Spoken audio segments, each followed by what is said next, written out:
Irmãos, dando continuidade à série de exposição no Evangelho de Marcos, os irmãos abram aí as suas Bíblias, né, em Marcos, no capítulo 1.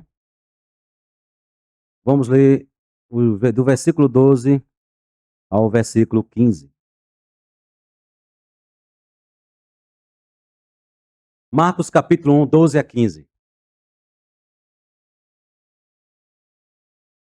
Que diz: E logo o Espírito o impeliu para o deserto, onde permaneceu 40 dias sendo tentado por Satanás. Estava com as feras, mas os anjos o serviam. Depois de João ter sido preso, foi Jesus para a Galileia, pregando o evangelho de Deus, dizendo: O tempo está cumprido e o reino de Deus está próximo. Arrependei-vos e crede no evangelho. Até aqui, irmãos, esses textos que serão objetos da nossa mensagem nesta noite.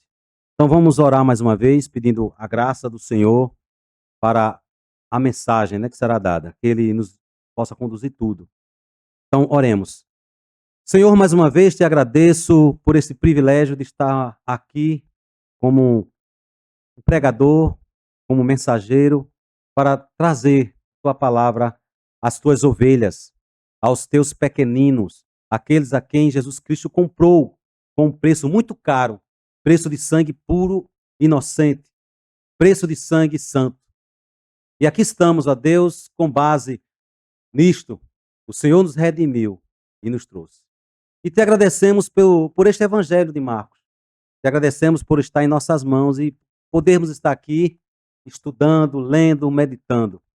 Que o Senhor alimente, não seja apenas algo da minha imaginação, da minha interpretação, mas seja de fato o Senhor a falar ao teu rebanho, aqueles a quem o Senhor escolheu, desde a fundação do mundo, e que se encontram aqui nesta noite.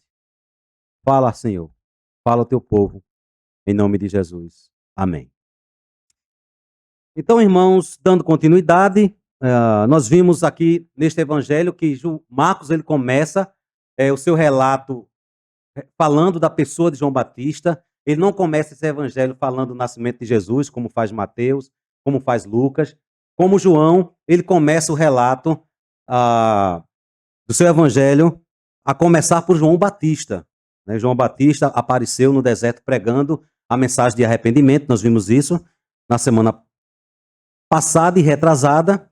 Jesus se apresenta para ser batizado por João. João se nega a batizar Jesus, porque o batismo era para os pecadores. E João não entendeu o porquê Jesus queria ser batizado por ele. E aí Jesus deixa como está, João. E assim cumpriremos toda a justiça. E aí ficou claro para nós, no sermão passado, que Jesus estava ali se colocando no nosso lugar, se identificando com a humanidade. E como homem, mesmo não tendo pecado, mesmo não precisando de arrependimento, ele estava mostrando tanto a importância do batismo, validando mais ainda, o batismo de João, como também ele estava se identificando conosco, mesmo não tendo pecado. E vimos que acontece algo extraordinário naquele momento que Jesus é batizado. Os céus se abrem, o Espírito Santo desce e uma voz é ouvida. Este é meu filho amado, em quem me comprazo. Então, João, ele testemunha isso, e no evangelho de João, do apóstolo João, ele fala desse testemunho de João Batista, que João Batista ele tem essa visão dos céus se abrindo e Deus Pai falando com seu filho. E aqui vemos, nesse texto do batismo de Jesus, uma manifestação da Santíssima Trindade. O Filho, no Rio Jordão, o Espírito Santo descendo em forma corpórea de uma pomba e a voz do Pai. Testemunho das três pessoas da Trindade. E aí, querido, Cristo, a receber aquele batismo, ele inaugura o seu ministério. Ele, dali em diante, ele já começa a se manifestar ao povo. Ele começa a se manifestar gradualmente como Messias. Porque antes do batismo, Jesus ele vivia a vida comum.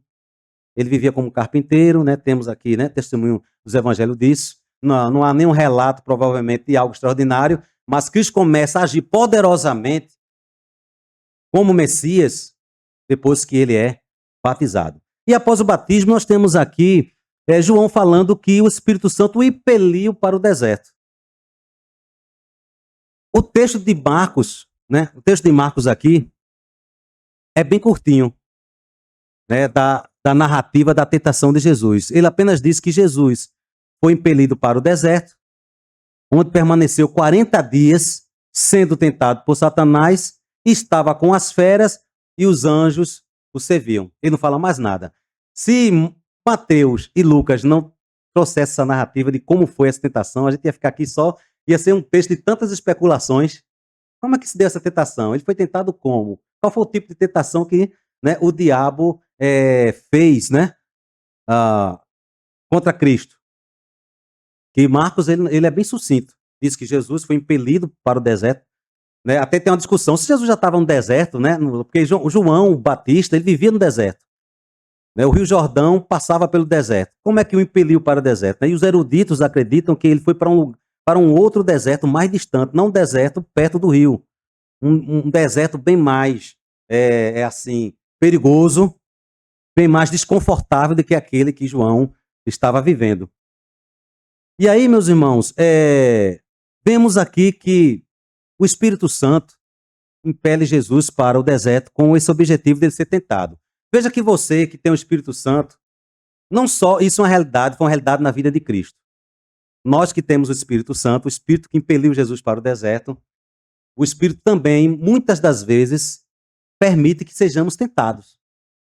E o diabo aqui, e vemos aqui a figura de Satanás, Satanás é um ser que existe, né? Tem pessoas que negam, né, a existência do diabo, não acredita que existe esse ser que é o inimigo das nossas almas, mas ele existe e ele tem interesse em atrapalhar a igreja do Senhor.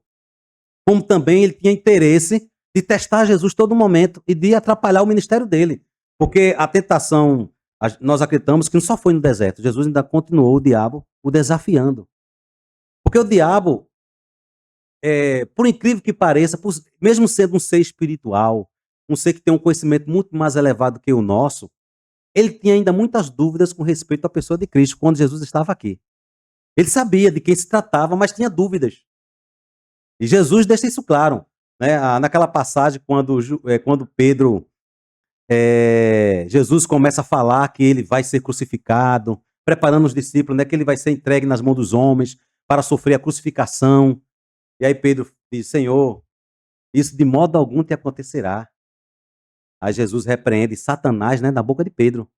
Veja, Satanás falando na boca de Pedro. Veja como é possível. Eu acredito que um crente, eu como um pastor reformado calvinista, né, um calvinista não acredita que um crente possa ficar endemoniado. Nós não acreditamos nisso. Mas nós acreditamos que nós podemos dar lugar a ele. Nós podemos dar lugar ao diabo. Se não fosse assim, Pedro não teria dito na sua epístola, né? Não dês lugar ao diabo. Esse ser, né? E diabo é uma expressão grega que quer dizer difamador, né?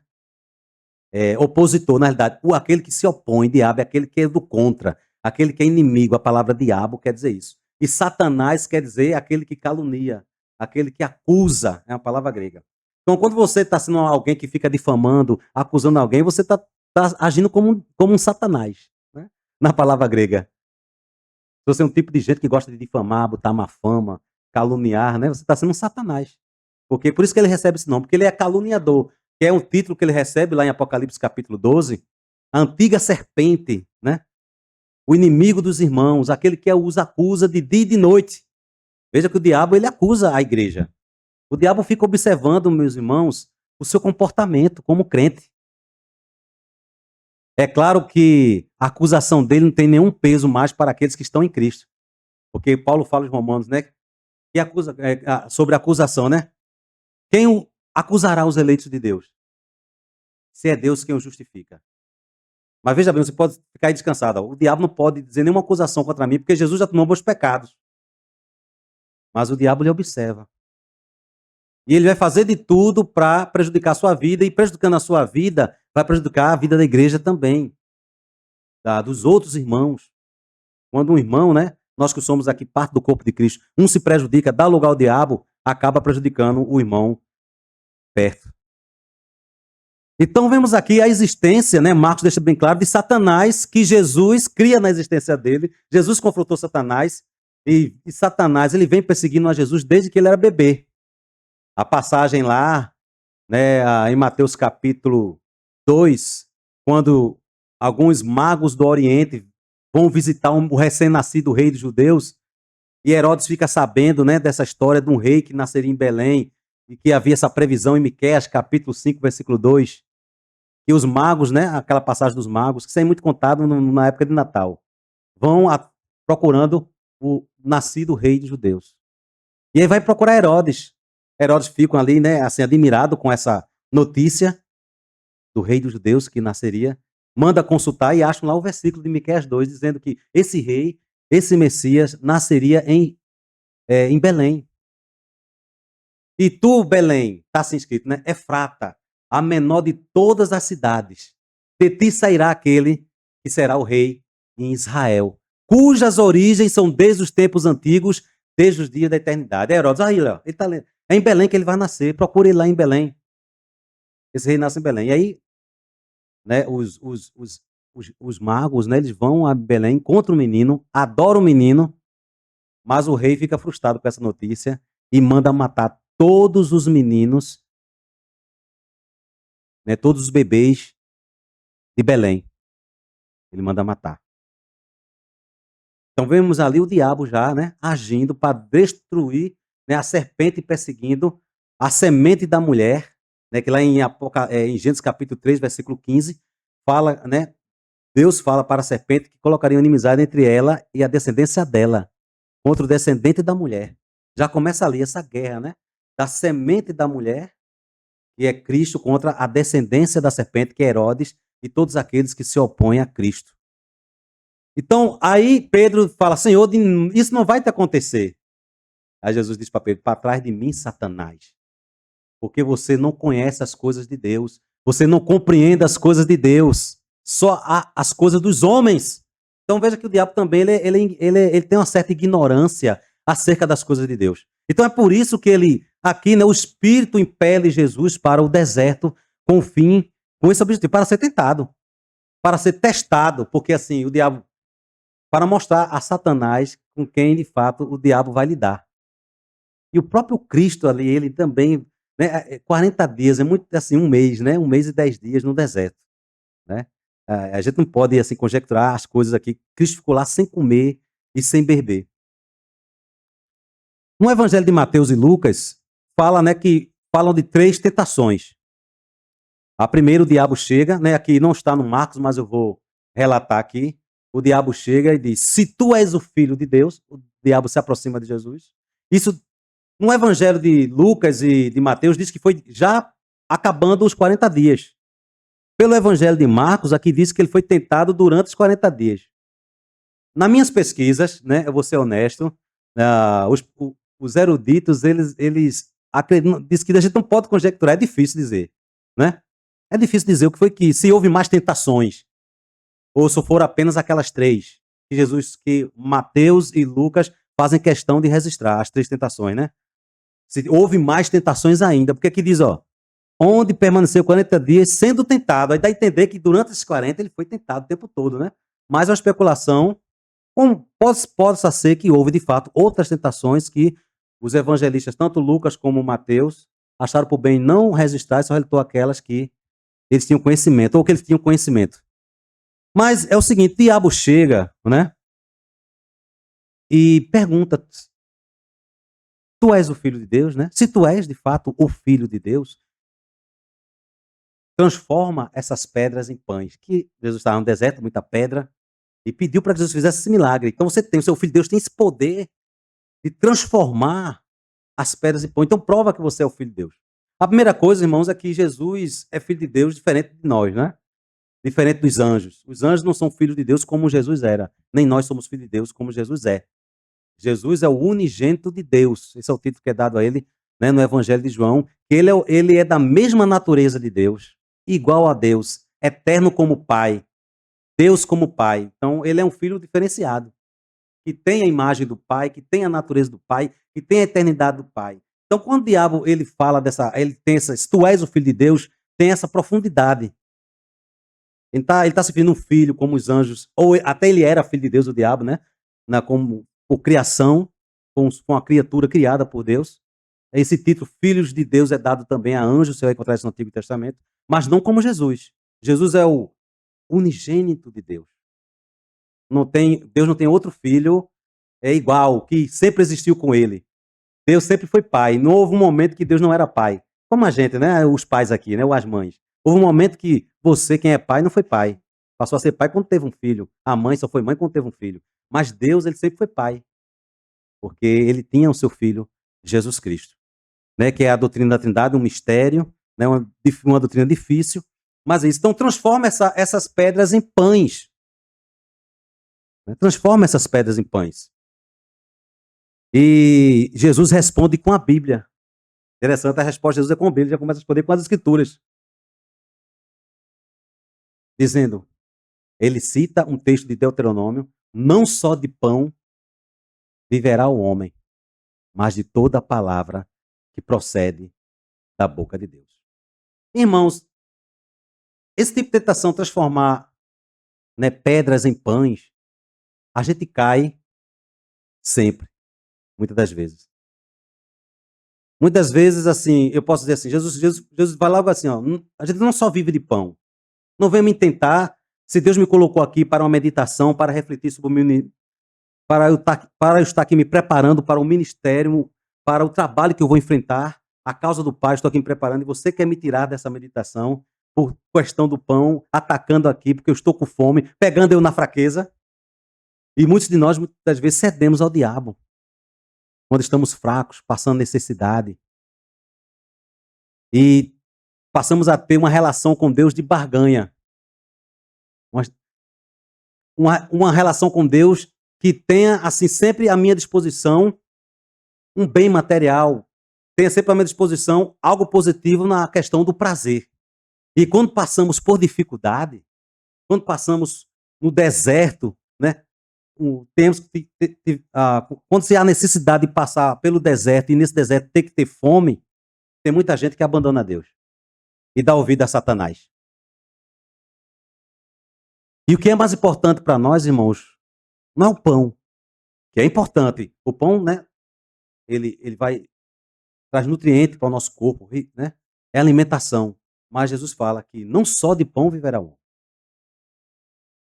mas da palavra que sai da boca de Deus. E aí, qual tem sido a sua prioridade, meus irmãos? É o pão físico? Jesus falou, né, quando ele já estava em seu ministério pregando, o Evangelho de João relata isso, que trabalhai não apenas pela comida que perece. Eu sei que os irmãos aqui têm os seus trabalhos, né? Tem muita luta, a gente ganha um pão, né? Muitos de vocês ganham pão com muita luta, com muito suor. Mas que o suor de vocês não tenha, pelo trabalho, pelo pão físico, não tenha prioridade que a obra de Deus. Pelo trabalho de Deus, pela causa de Deus. E a causa de Deus que eu me refiro não é só estar aqui na igreja sentado, não. Porque muitas vezes você pode estar aqui na igreja sentado e estar com a mente longe, estar com o espírito longe, estar com a vida totalmente, né, que não corresponde à vontade de Deus. É você viver sempre para Deus o tempo todo. Mas também eu sempre costumo aplicar para questões do reino. E a palavra é bem clara, não só de pão o homem viverá. E Jesus cita esse versículo para Satanás, para o diabo. Mostrando que os seres humanos têm que viver também cuidando da alma, cuidando do espírito.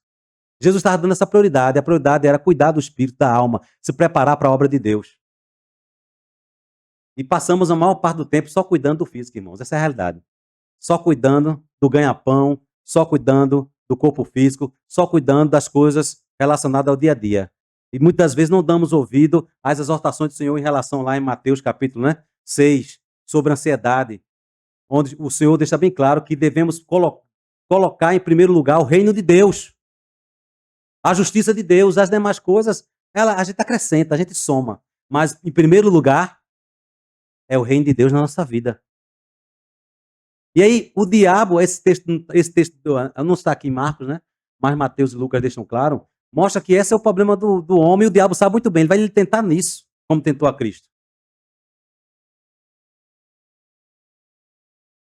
Depois o diabo, né, a palavra diz que o diabo leva Jesus para o teto de um templo bem alto, pináculo do templo, né, e manda ele se jogar. E aí o diabo cita a Bíblia, o diabo conhece a Bíblia, irmão, melhor do que a gente. Ele diz lá para Jesus, olha, te joga daqui abaixo, porque está escrito a teu respeito que né, que nenhum dos teus pés irá tropeçar em pedra, que Deus não vai permitir que você seja ferido. Está lá no Salmo. Isso é no Salmo 91. E diz que Deus dará ordem aos anjos para que não tropeces em nenhuma pedra. E joga, né? E aí Jesus não cede à tentação de se exibir, né? A questão de se exibir, de mostrar que é o favorito. Se eu sou o favorito de Deus, eu vou me exibir agora. E Jesus poderia se exibir ou não? Ele não cede a essa tentação de exibição, de mostrar quem ele é, de provar quem ele é, se jogando e dando ordem aos anjos. Essa tentação se repete lá no Getsemane, quando Jesus é amarrado pela guarda dos fariseus, e Pedro vai lá e tentar defender Jesus, corta a orelha de um dos soldados.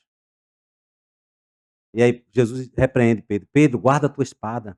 Tu não sabes que eu tenho autoridade de pedir ao meu pai, que eu tenho à disposição 12 legião de anjos que poderia vir aqui e resolver esse problema?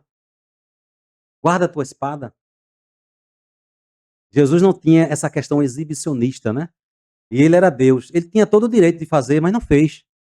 É aquilo que Paulo fala, né? Que ele, sendo um Deus, existindo na forma de Deus, não teve por usurpação o ser igual a Deus, mas pelo contrário, ele esvaziou-se a si mesmo. Ele se esvaziou.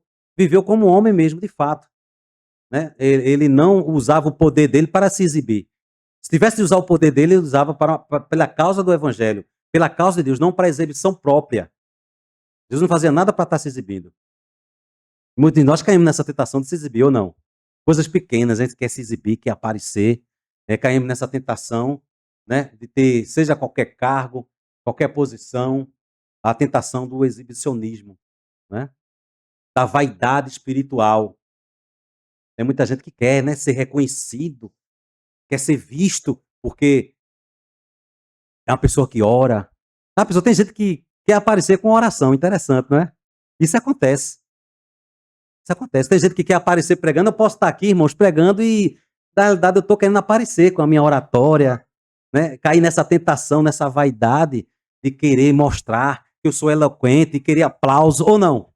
Eu me lembro de Charles Spurgeon. Eu até acho que já falei desse episódio aqui, que Charles Spurgeon, ele não gostava de elogios quando terminava a pregação. E teve um momento que uma senhora, quando ele foi para a porta lá para apertar a mão, né, dos irmãos, na despedida, uma senhora foi lá louvando ele, o exaltando, porque por causa do sermão que tinha sido muito excelente. Aí ele fez, minha senhora, se aquieta, porque é Satanás que está falando na sua boca. Então, com isso, a lição é o seguinte, talvez ele tivesse sido até radical, né, na maneira como, não sei como foi que ele... Mas a lição é o seguinte, é que ele estava dizendo, eu sou apenas um profeta de Deus, não quero louvores, né? Eu estou apenas passando o recado de Deus. Estou sendo a mensagem de Deus. Então, é o diabo aqui querendo que eu fico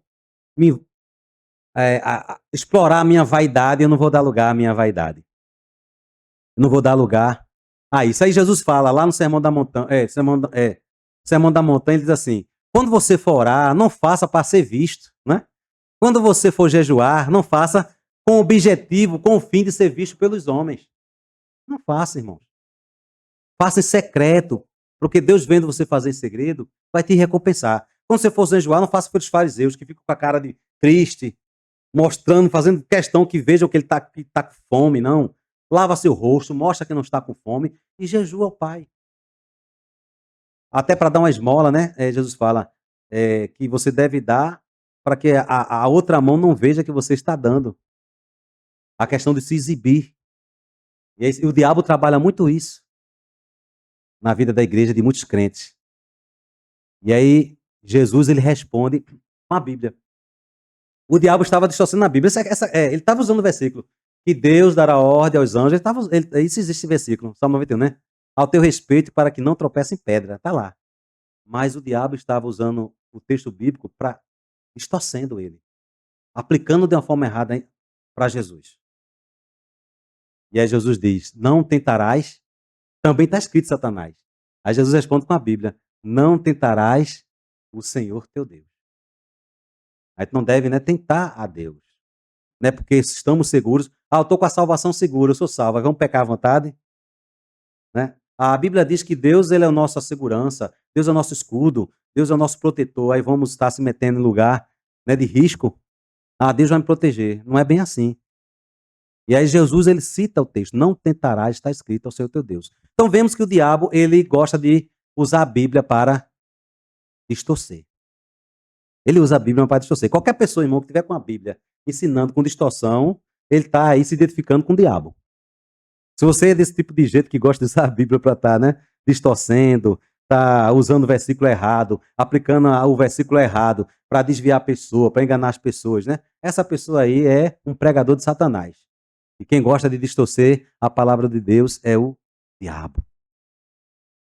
Seja como Jesus Cristo, use a palavra de Deus para a verdade.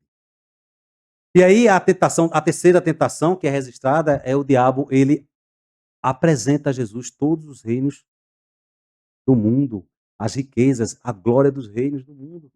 E diz para Jesus: ó, tudo isso eu te darei se prostrado me adorares.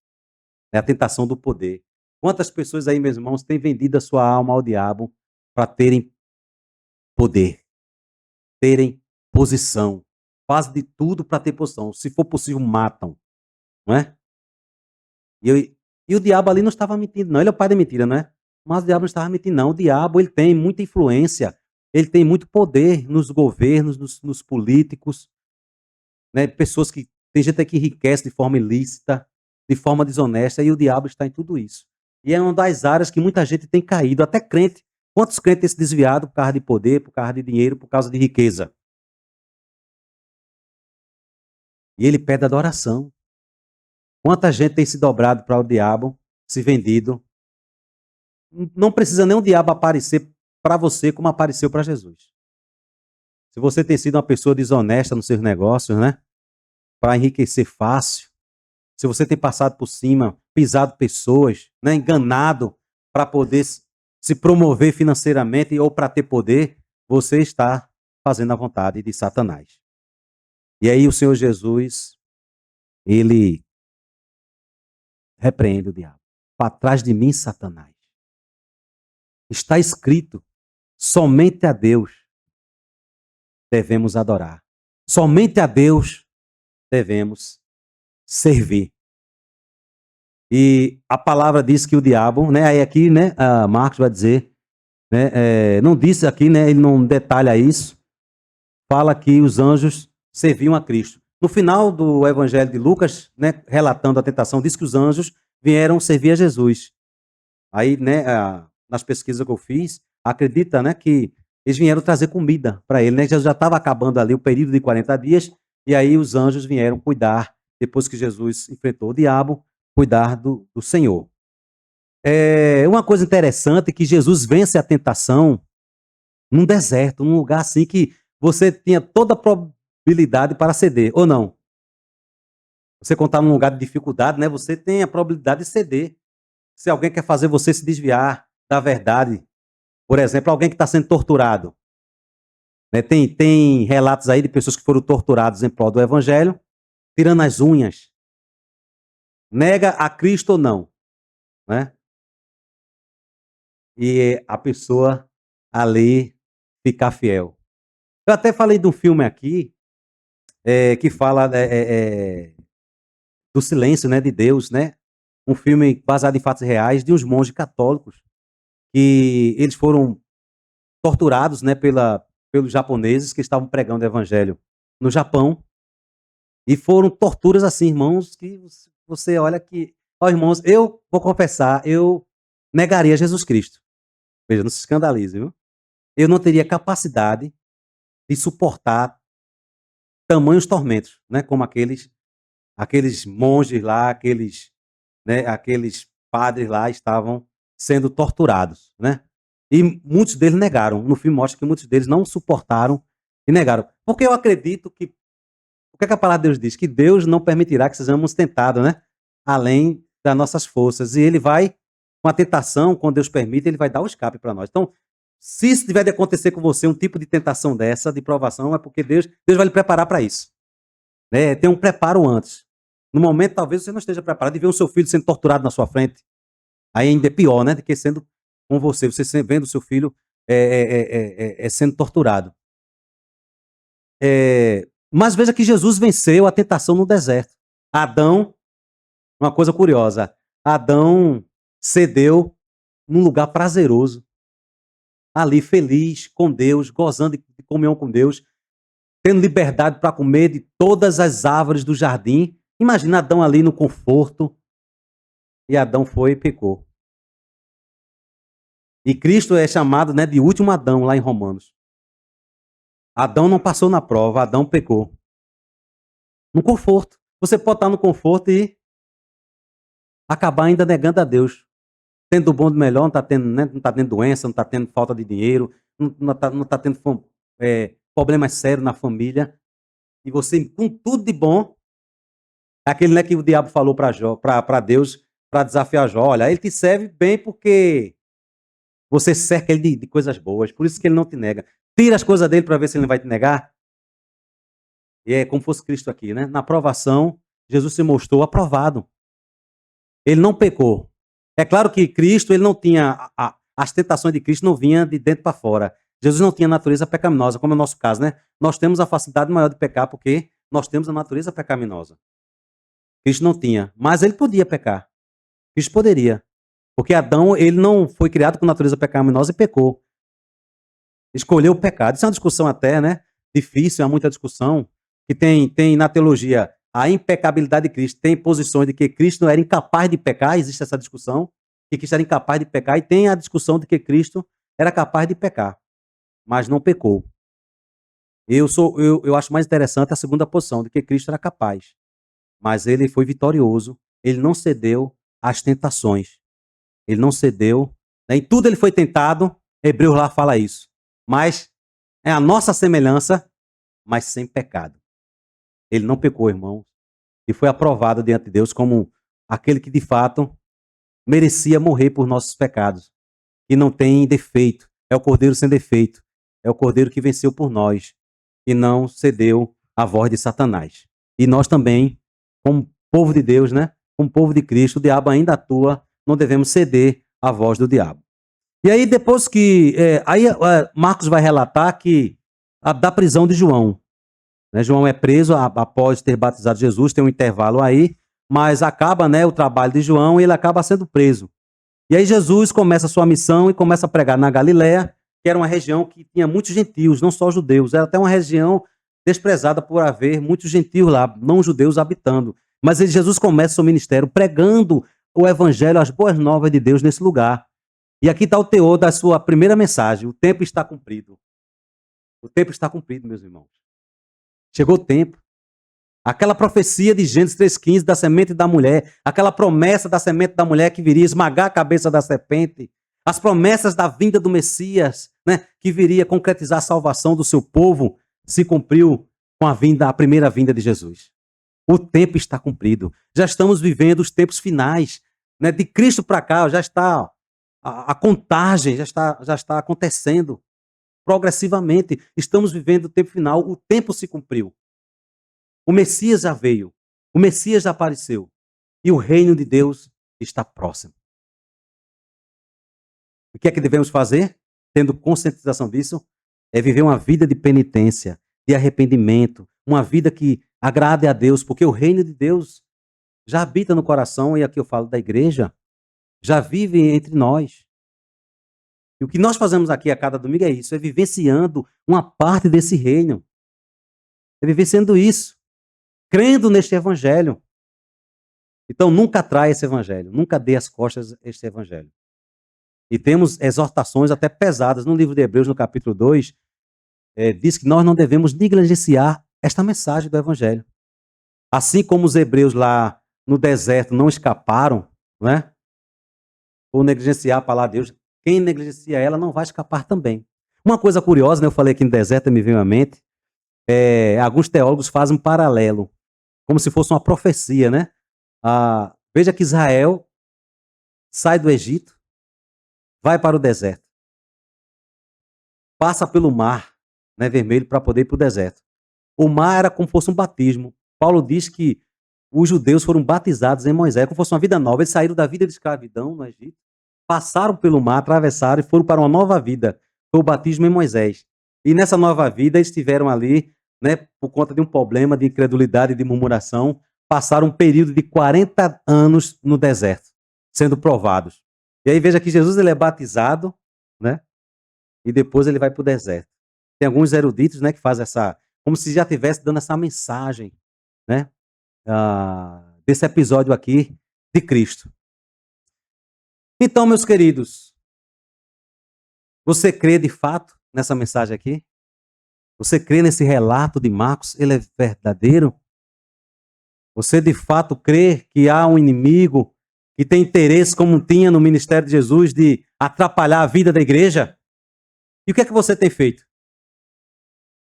Quando essa tentação vem para que você, em vez de ser um instrumento de bênção de Deus, o diabo se aproxima para tentar você e fazer você ser um instrumento dele. Porque a gente tem visto, tem muitos irmãos que, diferente de Jesus, que não deu ouvido ao diabo, tem dado ouvido a ele, né? E o evangelho aqui mostra essa realidade. E aí não devemos, irmãos, não devemos ignorar, não devemos superestimar o diabo, como faz as seitas aí neopentecostais. Tudo é o diabo. Tudo é o diabo. Superestima, né? Até um espirro que a pessoa dá é o diabo. Eu já vi crente até repreendendo o espirro, dizendo que era o diabo. Uma criança chora na igreja porque não devemos superestimar o diabo. Ele é um inimigo derrotado. Ele foi derrotado por Cristo. Mas ele ainda atua como inimigo derrotado. Ele tem interesse de atrapalhar a igreja de Cristo. Ele tem interesse, irmãos. Então nós precisamos de discernimento. Né? Nós precisamos sempre estarmos em atalaia. Não ignorar os desígnios do diabo. Como Pedro fala aqui, 1 Pedro capítulo 5, nós vamos encerrar, né, com essa passagem de Pedro, 5, versículo 6, que diz assim: Humilhai-vos, portanto, sob a poderosa mão de Deus, para que ele, em tempo oportuno, vos exalte, lançando sobre ele toda a vossa ansiedade, porque ele tem cuidado de vós. Sede sóbrios e vigilantes, irmãos. Por quê? Porque o diabo, vosso adversário, anda em derredor como leão que ruge procurando alguém para devorar. Resisti-lhe firme na fé, certo de que sofrimentos iguais aos vossos estão se cumprindo, e na vossa irmandade espalhada pelo mundo. Então o diabo é um ser real. E aí temos que ser sóbrios, temos que ter esse discernimento e devemos resistir a ele. Então é possível que um crente até dê lugar. Tem crente que dá lugar ao ponto de querer causar divisão dentro da igreja, colocar um irmão contra o outro, não é? E nós devemos ter o cuidado com isso. Às vezes você pode estar dando ouvido a pastores que não são fiéis ao evangelho, pastores que não são fiéis à sã doutrina, à sã pregação, né? E acaba ouvindo aí na rádio, no celular, na internet, outros pregadores e que distorce a verdade, e é o diabo que está falando. Que o diabo ele é muito bom também em pregação, ele é muito bom em estudo bíblico. Quem mais sabe ali perverter a fé é o diabo, e você ter cuidado com isso. E tantas outras tentações, o diabo sabe da nossa fraqueza, o diabo sabe do problema dessa congregação, dos problemas de cada um de vocês, irmão. E devemos resistir ele como Jesus resistiu no deserto, firme na fé. O tempo está cumprido. O nosso interesse é isso, o tempo já se cumpriu. O reino de Deus está próximo. Que possamos viver uma vida que agrada a Deus, esperando a consumação de fato, pleno, né, desse reino na nossa vida.